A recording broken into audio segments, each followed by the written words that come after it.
Nous allons lancer notre webinaire. Nous allons nous concentrer sur l'un des sujets principaux de la conférence, comment on passe de la vision à la stratégie pour les villes portuaires. Nous allons parler des enjeux.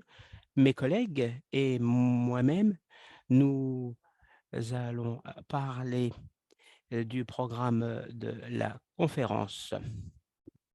Alors pour ce webinaire, nous avons, 2 orateurs, des amis.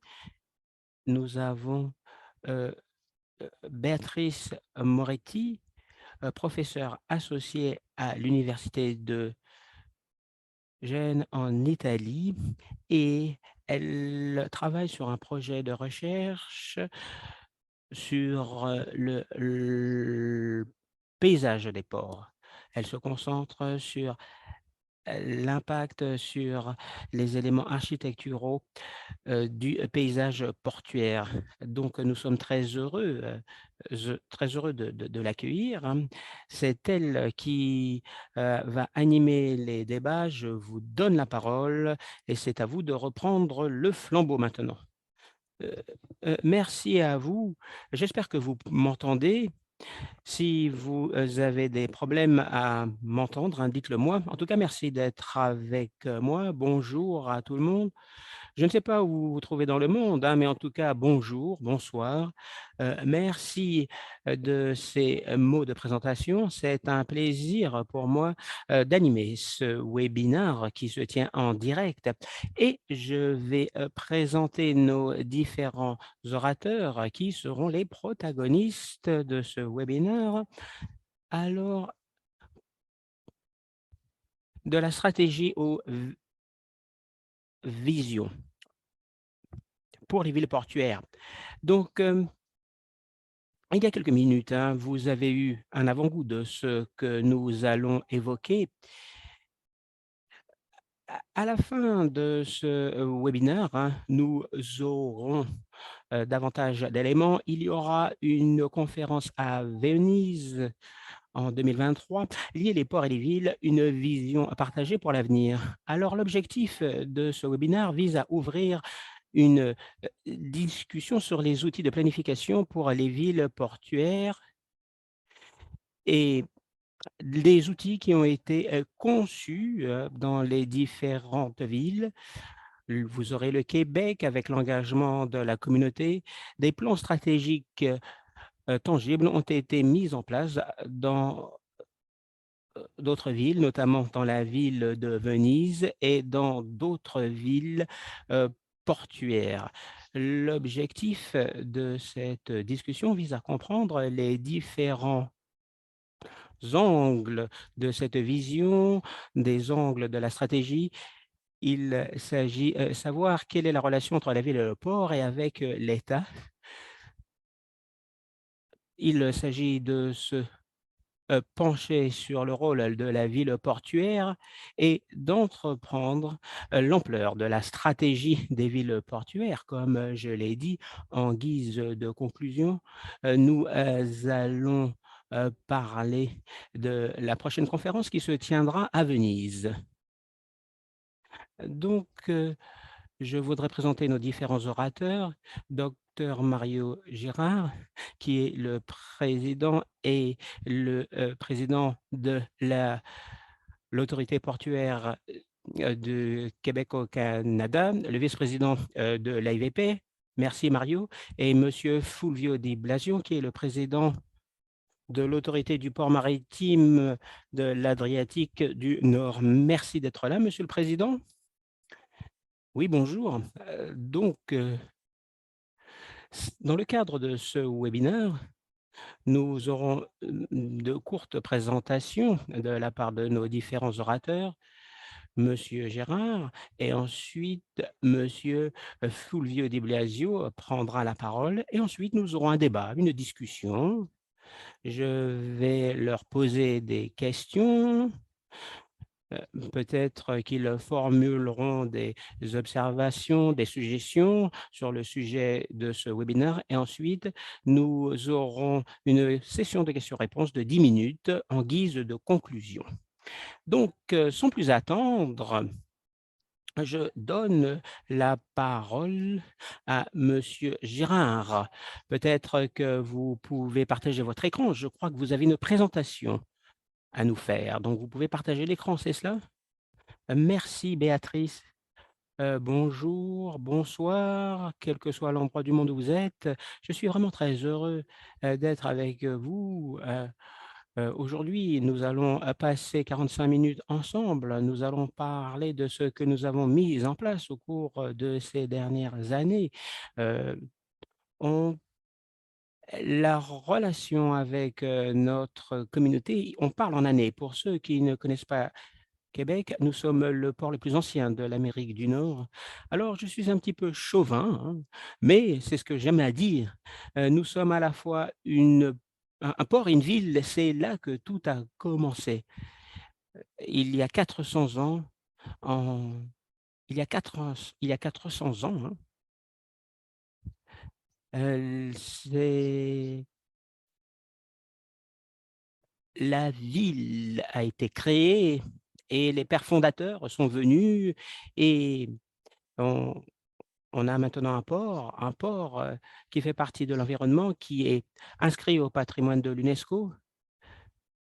Alors c'est un port, hein, qui se situe dans un environnement urbain et donc nous devons relever bien des défis et c'est, bien de parler de stratégie, de vision des, villes portuaires parce que nous venons d'achever notre, projet de planification. Ça a été un exercice, qui a duré 1 an et nous avons mis en place une vision prospective pour notre port. Donc, nous voulons être un port, reconnu par les citoyens pour, sa gestion responsable du territoire, le respect de l'environnement, la protection de la diversité et on se positionne aussi comme un port mondial visant à mettre en place des chaînes logistiques et des supply chains durables pour une économie, beaucoup plus, heu, résiliente. Alors c'est la vision 2035. Alors bien sûr, hein, c'est une vision avec beaucoup de mots, avec beaucoup de concepts, mais je crois que ces mots et ces concepts ont leur importance. Mais regardez l'ordre un petit peu des mots. En fait, ce n'est pas un hasard. Si on parle des citoyens, on commence à parler des citoyens, ensuite de l'environnement et ensuite de l'économie. Alors ça, c'est la vision et c'est l'ordre de priorité de nos actions. Alors pourquoi? Alors, nous ne pensons pas que l'économie est moins importante, pas du tout, mais pour nous, les bases, l'ossature d'une bonne relation entre la ville et le port porte sur une relation entre le port et son voisinage, sa communauté. Nous avons donc un plan stratégique avec 4 objectifs opérationnels et souvent on parle de 4 ambitions pour le monde autour de nous. Alors, une ambition, un monde beaucoup plus durable, qui travaille sur le développement durable, un port, qui, innove, pour le monde, une ambition pour nos employés, bien évidemment et notre première ambition, c'est la communauté. Nous voulons être proches de notre communauté. Nous voulons devenir une référence en matière d'engagement de la communauté et lancer des actions afin de renforcer notre présence au sein de la communauté. Alors comment on a géré tout cela? Nous avons été, impliqués dans la mise en place de cette relation, depuis 10 ans avec, au sein de Porte Québec et nous avons, recruté, beaucoup de personnes et l'équipe qui s'occupe des relations avec la communauté, comprend beaucoup d'employés. Nous avons, des, communautés de citoyens qui sont impliqués avec, 20 objectifs qui sont assignés, mais ce n'est pas tout. Par ailleurs, nous avons une ambition, nous voulons être un leader en matière de processus d'innovation sociale. Alors bien sûr, on n'est pas seul, hein, on tire, notre inspiration, heu, au sein de l'AIVP, de l'Institut Tamarack, hein, qui est là depuis 20 ans. Et nous avons les réseaux québécois d'innovation sociale, donc c'est un réseau, québécois pour l'innovation sociale. Donc, toutes ces parties prenantes sont une source d'inspiration. Nous avons, 4 composantes, hein, que vous voyez ici. Faire émerger la communauté, comment on peut mobiliser les acteurs dans différents secteurs afin qu'ils puissent s'inscrire dans ce changement. Deuxièmement, l'engagement de la communauté ou une communauté d'engagement, comment on peut lancer des actions novatrices. Ensuite, le leadership, collaboratif, comment on rassemble les personnes pour construire, des solutions durables. Et puis l'impact, l'évaluation, comment on peut évaluer l'impact de notre travail et comment on peut poursuivre notre apprentissage. Alors, quelques exemples d'outils et d'actions dans ce domaine. Alors, des études, des enquêtes, hein, 2 fois par an. Il s'agit de découvrir les intérêts, les inquiétudes des différentes parties prenantes et des personnes. C'est tout à fait important. On leur demande si elles sont intéressées à prendre part à des groupes de discussion. Nous avons une plateforme de citoyens que nous avons lancée il y a 1 an et cela nous permet d'échanger des idées avec, les membres de la communauté. On peut, promouvoir la participation des citoyens. On peut ainsi avoir des idées tout à fait novatrices pour les projets que nous avons mis en place. Nous avons utilisé la plateforme pour 3 projets au cours de ces 12 derniers mois et j'ai reçu d'ailleurs des suggestions tout à fait pertinentes. Nous avons aussi, des, comités, de citoyens gérés par des experts extérieurs. Nous avons aussi, des tables rondes avec, les voisins et nous avons aussi un un comité qui nous permet de discuter de la communication durable. On parle des projets, l'utilité du port, et cetera. Et cela nous permet de savoir que les canaux de communication sont toujours ouverts. Nous avons des comités internes avec, les employés. On se concentre sur les solutions et les inquiétudes exprimées par les, citoyens. Les citoyens doivent être engagés. Nous avons aussi des ateliers, participatifs. Nous mobilisons les parties prenantes de la communauté afin de prendre part à des discussions, sur les projets industriels et sur la communauté. Il y a 2 semaines, pendant une journée, 50 personnes, des citoyens, des écologistes, des experts se sont rejoints, se sont rassemblés et moi j'ai été impressionné par l'énergie positive et par les idées avancées par les participants. Et certains participants ne sont pas euh, nécessairement des amis du port, mais en tout cas, ils ont fait preuve de collaboration et de coopération. Alors bien sûr, les exploitants, hein, sont, essentiels et ils sont impliqués. Nous sommes présents à des événements de la communauté, et comme, vous le faites, hein, nous avons un système de réponse complète. Alors bien sûr, un système de gestion des plaintes. Cela permet aux citoyens, de formuler leurs plaintes, mais cela nous permet aussi, de revenir vers eux et cela nous permet de mieux identifier les enjeux et les questions et bien sûr, il y a une autre étude, cela nous permet de boucler la boucle. Nous mesurons les progrès de nos actions.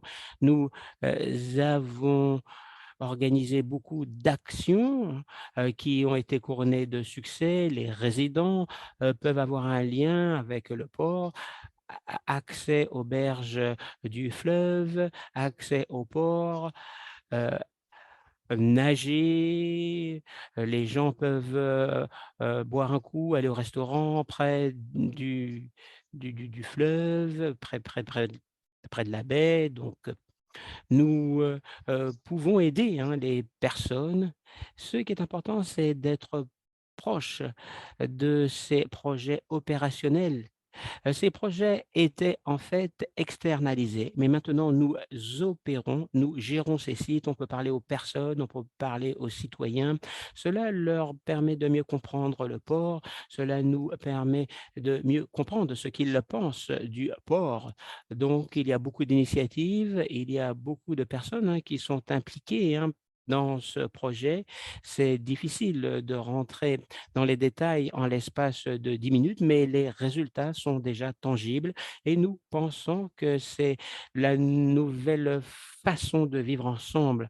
Mais ce qui est important, c'est la vision et cette vision s'incarne dans l'agenda de la IVP.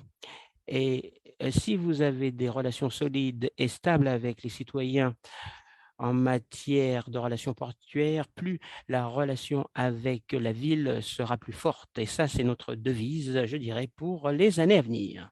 Merci, de votre présentation tout à fait éclairante, Mario. Je vais donner la parole maintenant à Fulvio Di Blasio, au président Fulvio Di Blasio. Je ne sais pas s'il est prêt. Nous aurons la possibilité d'avoir des échanges un petit peu plus fructueux à la fin de cette présentation. Est-ce que vous m'entendez? Est-ce que vous voyez la présentation? Oui, on la voit. Elle est affichée à l'écran. Donc, merci infiniment de m'avoir invité. J'ai été impressionné par la présentation. Il y a beaucoup de projets, beaucoup d'actions qui sont menées à bien dans le port de Québec et nous sommes très heureux d'accueillir l'événement qui se tiendra au mois de novembre parce que l'objectif principal, c'est de parcourir les différentes expériences qui ont été mises en œuvre dans le monde entier parce que nous avons le sentiment que Venise combine les complexités en raison de nombreux problèmes.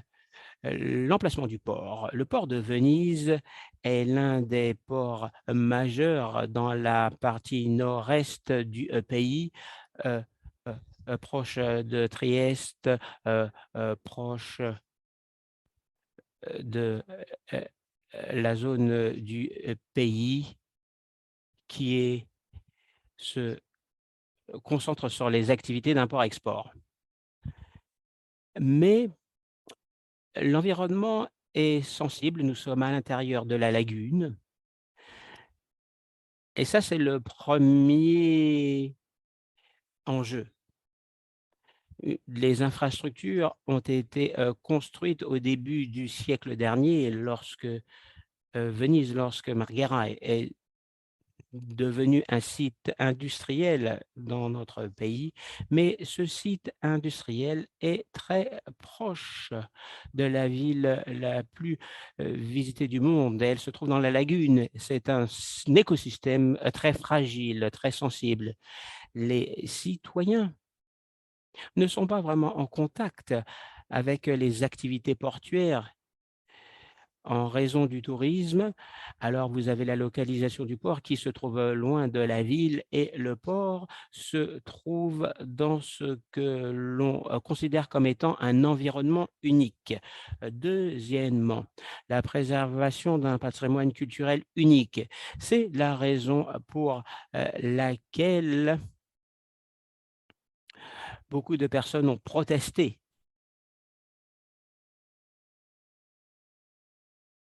Vous avez le domaine, le secteur des croisières. Moi, lorsque je suis arrivé à Venise en 2021, j'ai été, commissaire spécial pour le gouvernement. En fait, il s'agissait de déplacer les activités de croisière vers la partie industrielle, alors qu'avant les croisières se trouvaient souvent au centre. Et alors, il y avait un risque, hein, parce qu'on pouvait être exclu de la liste du patrimoine de l'UNESCO. Donc le gouvernement a pris une décision, heu, de mettre fin à ces croisières. Au départ, hein, cela a été perçu comme étant un choix répondant au développement durable et beaucoup d'organisations dans le monde étaient très heureuses et nous ont félicité pour cette solution. Mais il n'y a pas eu de période de transition. Heu heu, le secteur des croisières a été bloqué d'un seul coup et nous, en tant que commission, moi en tant que, commissaire, il fallait trouver des solutions de remplacement. Mais le lien entre les activités portuaires et les aspects architecturaux, patrimoniaux, constitue un enjeu majeur. Cette question n'a jamais été, gérée, en prenant en considération, toutes les composantes. Il y avait beaucoup d'opposition en fait. Par ailleurs, nous avons beaucoup, d'entreprises et de travailleurs, hein, qui se trouvent à Venise et cela s'inscrit dans le développement durable. Nous devons, travailler sur différentes questions, sur différents enjeux. Il faut trouver un équilibre entre la préservation du patrimoine culturel, architectural et l'impact socio-économique. Donc il faut trouver un bon équilibre et si au départ, avec le site industriel de Marghera, il n'y avait pas vraiment de problème. Les initiatives, culturelles, les actions culturelles typiques de Venise, la Biennale de Venise, la Biennale, du, cinéma de Venise, ce sont des entrepreneurs qui ont lancé, ce projet. C'étaient les fondateurs du site industriel, mais plus d'un siècle plus tard, je dirais qu'il y a une séparation entre ces 2 visions culturelles de la ville. Donc c'est une relation complexe entre les parties prenantes. Il faut prendre en considération les groupes culturels et les groupes environnementaux, par opposition aux heu, associations d'entreprises. Le manque de dialogue, le manque de planification, des parties, prenantes se traduit par le fait qu'il n'y ait pas de vision consolidée, vision partagée. Il faut prendre en considération aussi le tourisme.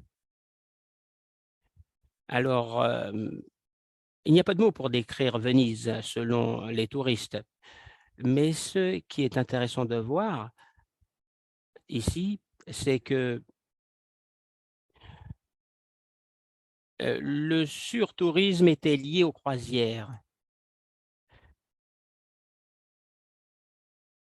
et le nombre de touristes représentait 2,5 à 3 du tourisme total dans dans la ville, en fait. Les croisières, étaient représentaient environ, 2, à 3 du tourisme, général et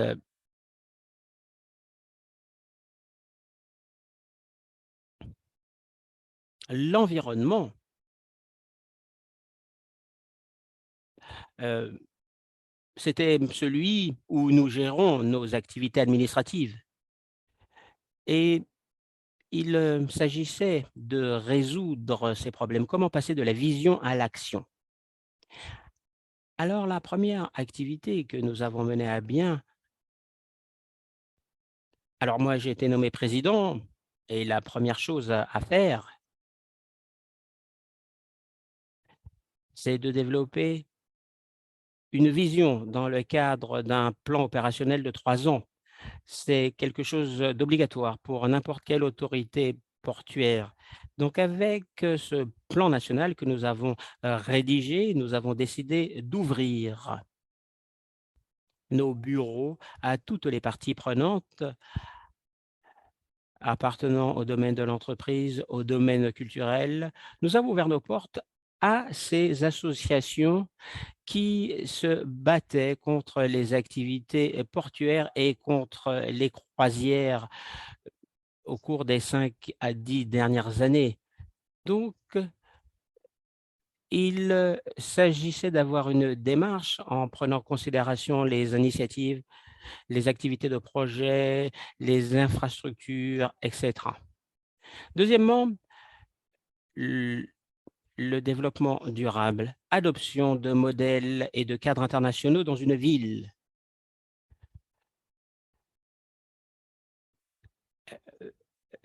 Venise, la capitale mondiale du développement durable, a vu la participation des municipalités, des universités. Le développement durable est devenu le seul moyen de mettre autour de la table toutes les parties prenantes, privées, publiques, chargées de façonner l'avenir de la ville. S'agissant de la participation, c'est un exemple ici du nombre de réunions, du nombre de questionnaires, de groupes que nous avons mis en place, mais nous sommes partis de rien. Dans le cadre du renouvellement de notre plan opérationnel, on fera mieux et nous allons impliquer davantage la communauté locale ou des citoyens qui n'étaient pas autour de la table lorsque nous avons rédigé le premier plan triennal. Alors, quels sont les liens? Nous avons une stratégie avec des orientations. Ces orientations sont en phase avec les normes internationales de 2030. Heu, Bien sûr, on suit les recommandations de l'agenda 2030 de l'AIVP. Donc, nous avons utilisé ces ateliers. Cela nous a permis de partager les enjeux liés à l'écosystème et au cadre. Alors, il y a plusieurs orientations, plusieurs lignes directrices pour notre plan opérationnel. Vous avez 5 piliers, tout d'abord. Un nouveau modèle opérationnel pour l'institution, la rénovation, le renouvellement de la gouvernance de nos institutions, réhabilitation du système portuaire, transition énergétique pour le groupe de ports, maximisation de la sécurité, de la sûreté et une bonne relation entre la ville et le port. Vous avez l'infrastructure, l'accessibilité, vous avez la sûreté, la sécurité et vous avez aussi les technologies. Mais le cinquième pilier qui est en bas, c'est le principal défi parce que c'est quelque chose qui n'avait pas été fait de la bonne façon.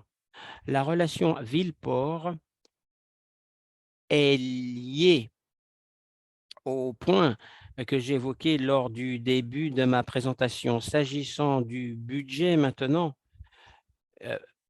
moins de 3 millions d'euros pour les activités entre la ville et le port. Par exemple, je peux vous dire que nous avons travaillé avec les municipalités locales afin de mieux collaborer, afin de développer la culture portuaire de la ville. Nous avons aussi décidé d'investir dans les activités portuaires. Nous avons une initiative qui permet d'ouvrir les portes du port aux citoyens. Des concerts, des séminaires sont organisés, il y a des visites d'études aussi qui sont organisées, beaucoup d'activités. Nous avons aussi décidé de travailler sur le lien entre les ports de la mer du Nord Adriatique. Moi, j'ai été président de l'autorité du port maritime de l'Adriatique du Nord, des ports maritimes de l'Adriatique du Nord et ainsi nous voulons partager les principaux défis, notamment l'écosystème composé de ports italiens, de la Croatie et de la Slovénie. Et en règle générale, vous savez que tout cela a un impact sur le budget et c'est et nous pensons que toutes ces actions doivent être mises en œuvre. Les actions actuelles.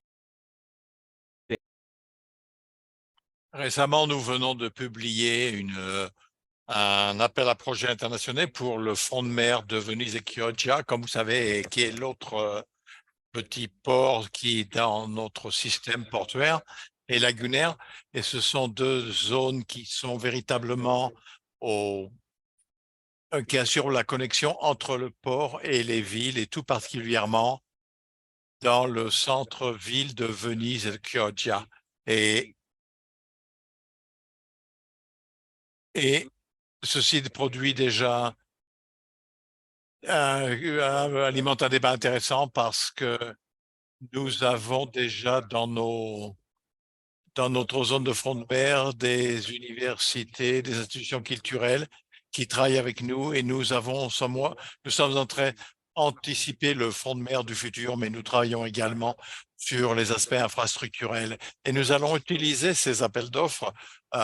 Dans l'appel d'offres, nous avons demandé aux candidats, aux soumissionnaires de soumettre non seulement un projet, mais également des modèles et une méthodologie spécifique pour partager le projet avec les autres parties prenantes, donc dont les engagements sont inclus dans l'appel d'offres. Au point de vue formation, Monsieur le Président, je pense que je suis dans l'obligation de vous interrompre. Nous essayons de garder, nous avons des contraintes de temps, donc pourriez-vous aimablement conduire? Je ne souhaite pas vous... mais... Alors, votre phrase finale, donc passez. Les initiatives nous travaillons avec les institutions, avec les établissements, les institutions scolaires, et nous travaillons dans des programmes de formation pour les écoles primaires de Venise, car nous voulons et nous avons développé également des outils numériques pour que les gens sachent que dans Venise, il y a beaucoup de possibilités, beaucoup d'emplacements pour trouver les racines de la ville qui est en lien avec les activités portuaires. Et nous voulons leur faire savoir que Venise est née d'activités portuaires, et que tout ceci est lié, et ça doit être en accord avec les autorités portuaires, mais de manière durable. Merci beaucoup. Merci pour votre exposé. Merci à tous les deux, Mario et Fulvio, pour ces idées tout à fait intéressantes. Nous allons avoir une petite discussion. Nous allons vous donner du temps. Nous devons également conclure pour répondre au programme. Et encore, nous aurons du temps de discuter de tous ces aspects importants et de cette conférence qui va arriver en novembre.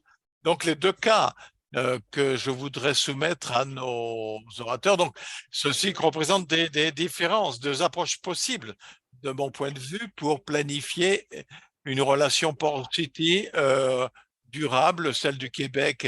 C'est une vision plus globale pour avoir des actions fonctionnelles, donc, mais à celle de Venise, d'autre part, lui, se prévoit des actions spécifiques de nature participative et culturelle pour obtenir des résultats qui peut-être représentant des cadres de temps différents dans le temps.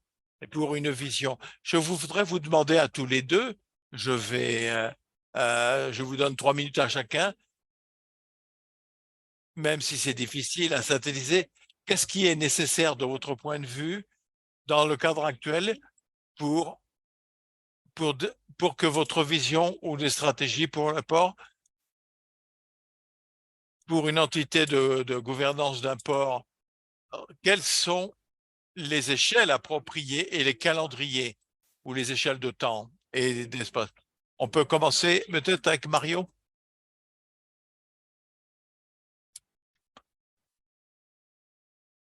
Mario, ton micro. Mario, ton micro.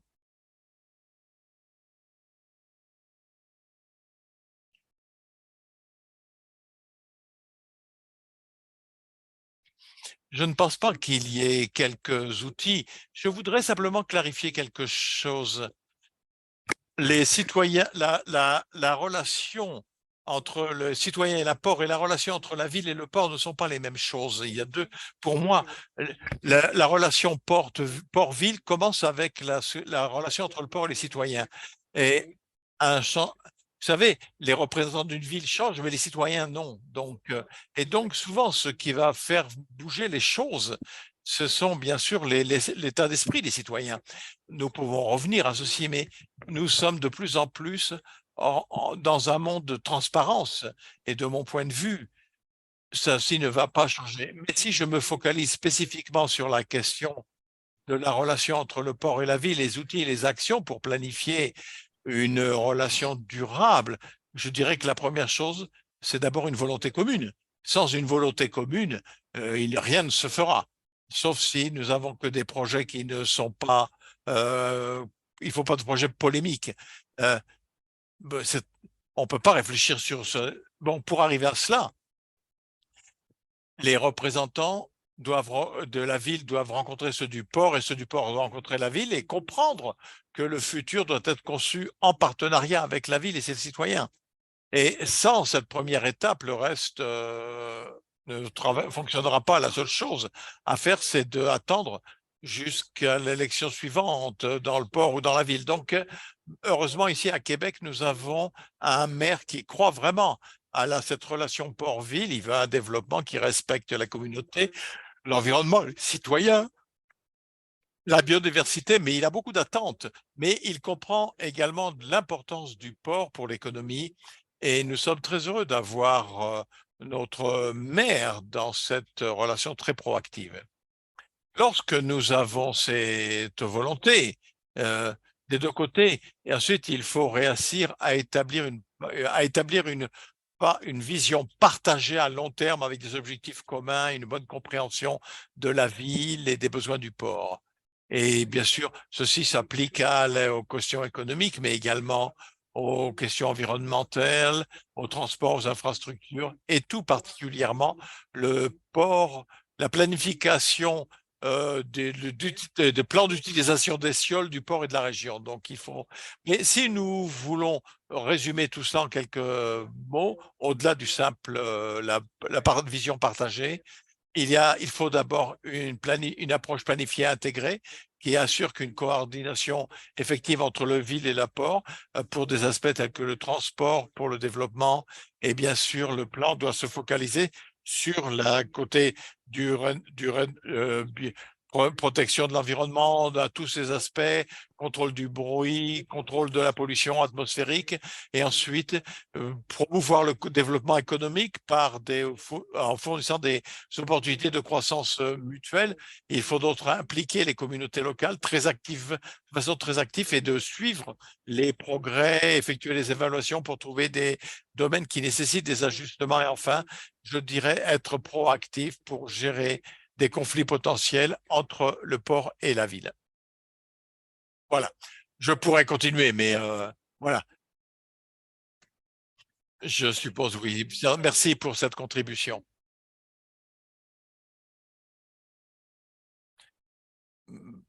Président Di Blasio. Je suis d'accord avec ce que Mario vient de dire. Simplement, je voudrais peut-être ajouter quelque chose qui est vraiment lié à Venise. De mon point de vue, ou à l'Italie d'abord, nous avons besoin d'un cadre juridique clair en ce qui concerne l'identification claire des rôles et responsabilités entre les municipalités locales et le port. Dans notre cas, en raison du fait que très récemment, un article de la loi a été changé, le rôle des régions ou des municipalités a évolué et ceci n'est pas vraiment facile à gérer, particulièrement dans le contexte tel que Venise. Il faut bien comprendre que à Venise, nous n'avons pas simplement la municipalité et les autorités portuaires, mais nous avons également d'autres autorités ou d'autres commissaires. Par exemple, le commissaire pour Meuse, qui est cette énorme infrastructure pour la protection de la lagune. Et ils ont des rôles spécifiques à jouer pour gérer la lagune, mais également les activités qui sont de trafic pour le port et bien sûr pour l'accès à, à la mer, à la ville et à la mer. Donc, d'abord un cadre juridique clair, des règles claires et et je suis d'accord avec Marco de partager des objectifs et partager les ressources financières. L'idée, le point idéal devrait être d'avoir un plan commun et de partager, de convenir dès le début de qui va payer pourquoi. Et bien sûr, et quel va être le calendrier. Parce que dans ce cas, particulièrement dans certains cas comme le port qui est en dehors de la ville, ce n'est pas toujours perçu comme un élément constitutif de l'histoire ou tradition de la ville à ce titre. Et souvent, il faut négocier plutôt que de coopérer. Il faut négocier plutôt que coopérer. Et c'est un point important. Il faut d'abord négocier et coopérer. Et maintenant, si vous commencez dès le début à travailler avec les municipalités locales et avec les parties prenantes, alors on économise beaucoup de temps. Sinon, il faudra refaire la même chose à plusieurs reprises chaque fois qu'il y a un projet. Ensuite, la communication partagée avec toutes les parties prenantes, pas seulement un plan stratégique, mais également un plan de communication, au moins dans notre cas, et c'est quelque chose de crucial également parce que nous avons réalisé tous les jours que nous n'arrivons pas à atteindre les cibles que nous avons à l'esprit, et c'est la raison pour laquelle nous avons demandé une analyse spécifique pour voir comment nous devons améliorer et avec qui. Et je pense l'innovation. Je crois que l'innovation, également dans la manière dont nous communiquons, mais également dans la façon dont nous travaillons avec d'autres municipalités et institutions, tout cela est essentiel. Euh, Travailler en dehors du bureau, entre guillemets, sortir de strictement des aspects formels de nos travaux, mais de travailler en utilisant également les endroits communs. J'adore l'idée la semaine dernière, j'ai eu une réunion sur une île de la lagune avec un représentant de la région et un représentant des communes. Et c'était très facile de voir que nous avions les mêmes euh, intentions parce que nous étions sur le site au bon moment euh, dans nos, euh, dans nos espaces partagés. Parfois, c'est un peu aidé et beaucoup, mais d'après ce que j'ai vu sur l'image qui a été montrée par Mario, il s'agit là, c'est quelque chose qu'ils font déjà. De mon point de vue, ce sont les questions clés sur lesquelles il faut travailler. Je voudrais rajouter quelque chose sur l'application des citoyens, bien sûr. Il nous reste quelques minutes. Bien. Comme vous l'avez vu, avec notre port, nous générons beaucoup d'opportunités qui ne sont pas simplement mises en place parce qu'il y a un événement ou un projet qui arrive, mais au contraire, nous devons mettre en place les moyens d'assurer des, des communications régulières et constantes à la fin de la journée, finalement. Bien sûr, finalement, ceci concerne d'établissement de la confiance. Et nous avons noté que les médias traditionnels, y compris les réseaux sociaux, que je considère comme un média traditionnel maintenant, ont leurs limites et ils sont insuffisants pour développer de vraies relations avec des communautés. La relation des communautés ne se fait pas, c'est pas au niveau de Port-Québec, ça devient un poste en lui-même parce que ce qu'il faut faire, c'est de travailler plus avec avec une relation étroite et avec 25, 30, 5 10 personnes dans la communauté qui s'intéressent. C'est préférable que d'avoir 200 personnes qui sont plus ou moins attentifs. Et cependant, nous devons multiplier ces réunions pour que ça devienne des réunions permanentes. Moi, je participe régulièrement à ces meetings et à ces réunions. Et après une bonne heure de discussion avec les gens qui sont en mode dialogue, on peut voir, bien sûr, un changement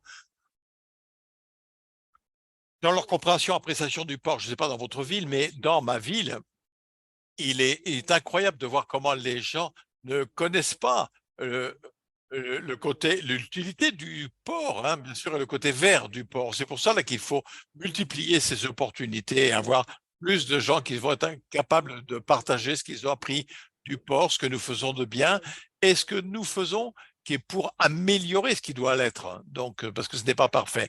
C'est pour cela que nous avons introduit tellement d'initiatives pour permettre à différents de groupes pour choisir ce qui leur convient le mieux. Et comme vous l'avez vu dans mon exposé, au début, au début de mon exposé, nous avons à peu près une douzaine d'initiatives différentes et de moyens qui sont maintenant présents de façon permanente et qui ont tous un objectif commun d'avoir un dialogue constructif, véritable avec le public de façon à construire la confiance, la confiance.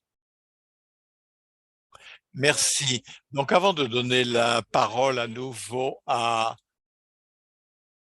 au professeur Di Blasio, s'il souhaite, est-ce qu'il veut réagir à ce que Mario vient de dire avant de donner la parole à Monsieur Sanchez? Non, non, je n'ai rien à ajouter. Je voudrais simplement dire que véritablement, nous sommes heureux d'accueillir, de vous accueillir tous en novembre parce que je ne je veux mettre en œuvre tout ce qui est annoncé. Et c'est un exemple, un autre exemple de partager et d'apprendre des expériences des autres dans le monde entier. Je serai heureux de vous voir en novembre et bien entendu avec mon équipe qui sera présente et nous serons heureux d'être avec vous de participer à ces réunions avec vous. Merci. Très bien. Je pense que nous avons terminé. Je vois que vous êtes là, José. Merci aux participants, bien entendu. Je vois beaucoup de gens connectés, j'en suis heureuse. Et merci à nos orateurs. Et je donne la parole à José. J'étais très heureuse de participer à cette discussion. Je pars beaucoup, mais ce que je voudrais dire, un dernier mot très bref. Parfois, lorsqu'on est orateur, on a l'impression qu'on fait toutes les bonnes choses et qu'on partage la connaissance. Mais ce que je veux dire, c'est que pensons que nous faisons les bonnes choses, mais nous ne sommes pas parfaits. C'est un travail en cours, une amélioration en cours permanente qui nous rend mieux que hier, mais moins bon que demain. Voilà. Donc, c'est un processus en cours. C'est la seule chose que je voulais ajouter. Simplement, il faut imaginez, nous savons que nous ne sommes pas parfaits et nous travaillons très dur pour améliorer les choses en permanence. Dernier mot. Merci. Merci Mario pour ces paroles et merci donc pour avoir à Béatrice. C'était peut-être un petit apéritif pour pour voir ce que vous allez avoir à Venise dans quelques mois. On a vraiment des points clés qui vont être discutés donc avant l'Assemblée générale. Et ce sont vraiment les quelques-uns des structures clés, des éléments clés, des sujets clés que nous allons discuter dans notre conférence du 16 au 18 novembre. J'ai encore une fois la possibilité de partager une vision du programme et comme nous l'avons fait précédemment avec mon collègue, des informations qui pourraient être utiles pour tous ceux qui souhaitent participer. Dans ces 3 jours, nous allons discuter exactement ce qui vient d'être discuté aujourd'hui. Nous aurons un premier jour auquel nous aurons d'abord une présentation, voir comment nous comportons en termes des perspectives de durabilité des villes cities. Et ensuite, nous irons plus en profondeur dans les visions positives, les visions des ports-villes. Comment on peut impliquer les communautés et donc Mario pourra certainement nous parler un peu plus de ce qui se fait au Québec. Ensuite, nous nous focaliserons sur l'innovation et les technologies qui vont affecter et qui vont être utiles pour le développement des villes-ports de demain. Comme je vous l'ai dit précédemment, nous aurons des manières innovatives en termes de gérer les sessions. Donc, mais nous aurons également un moment avec un membre du réseau qui va aller en profondeur, qui va vraiment travailler sur la manière dont nous pouvons faire en termes d'innovation. Le premier jour, toujours après le repas de midi, nous aurons un survol des commentaires, un discours du président qui va expliquer quelle est la perspective de l'AIVP pour ces questions qui seront suivies par une tribune de très haut niveau. Comment peut-on envisager les villes-portes du futur et comment on peut avoir une vision pour les villes-portes. Et ensuite, c'est un défi, c'est pas facile. Et certains de nos membres sont plus intéressés par cette idée de cet outil pour guider euh, leur, euh, leur planification et leurs actions stratégiques. Ensuite, nous aurons une assemblée générale, comme on discute aujourd'hui, et ce sera suivi par une visite à l'Arsenal que Chloé expliquera ensuite, et pour conclure la journée avec un apéritif euh, qui sera plus dynamique que les dîners, les dîners de gala. On pourra discuter avec vous, plus approprié au pays. Le deuxième jour, le matin, nous commencerons avec un autre sujet qui est discuté aujourd'hui, la question du tourisme. Et, euh, et donc, nous travaillerons avec le groupe de travail avec nos collègues des Med Cruise et qu'est-ce qui représente les croisières durables. Et nous aurons une autre discussion sur les nouvelles façons d'avoir ces croisières durables. Donc, qu'est-ce que font les autorités portuaires et les villes, mais également quelles sont les solutions proposées par d'autres. Et nous conclurons cette session du matin en se concentrant sur la mobilité. Il y a des membres de nos réseaux qui ont beaucoup d'expertise sur la mobilité dans des port cities et c'est important. Ensuite, la pause café, nous irons vers un autre sujet pertinent qui est la valeur culturelle des villes portuaires. Nous aurons une présentation puis suivi d'une table ronde des différents continents. Mais comment est-ce qu'ils valorisent les dimensions culturelles de leurs villes portuaires? Souvent, ce sont des villes qui ont un grand héritage. Comment est-ce que ceci est une valeur pour être utilisé, exploité, valorisé, pour intégrer, pour améliorer l'intégration des ports? Et ensuite, comme vous pouvez le voir avec cet engagement, qui est une chose importante pour l'AIVP, nous nous concentrerons sur les gens. Donc, l'un de nos membres les plus avancés, qu'est-ce qu'ils font sur les questions de l'application des communautés?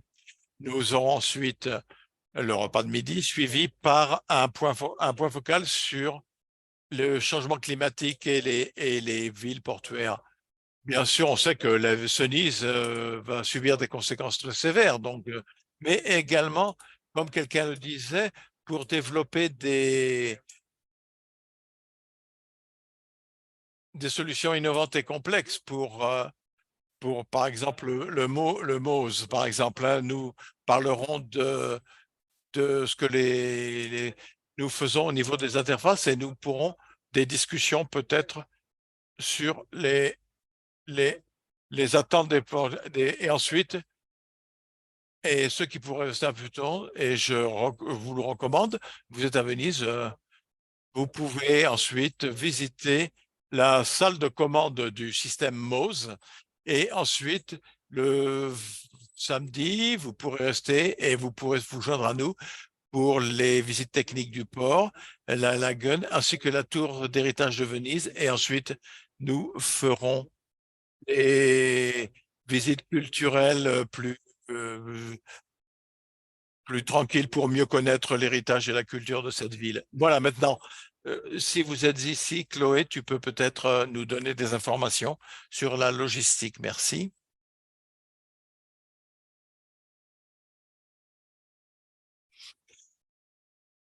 Comme on l'a dit précédemment, pour ceux qui n'étaient déjà pas là, le site où se tiendra l'événement, c'est l'Arsenal de Venise.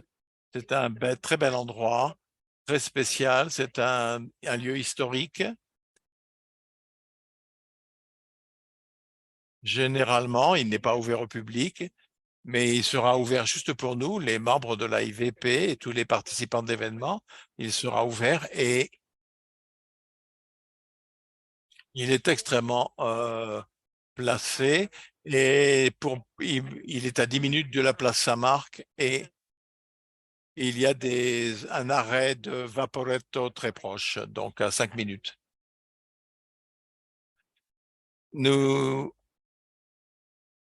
C'est un très bel endroit. Concernant le reste de la logistique, généralement, l'AIVP a pré-réservé des chambres dans 2 hôtels différents.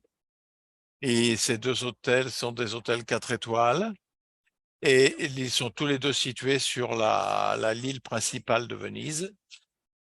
Le Palazzo Veneziano est au sud de l'île, à l'opposé de la Giudica, alors que le Palais Carnival est au nord de l'île. Les 2 sont faciles d'accès.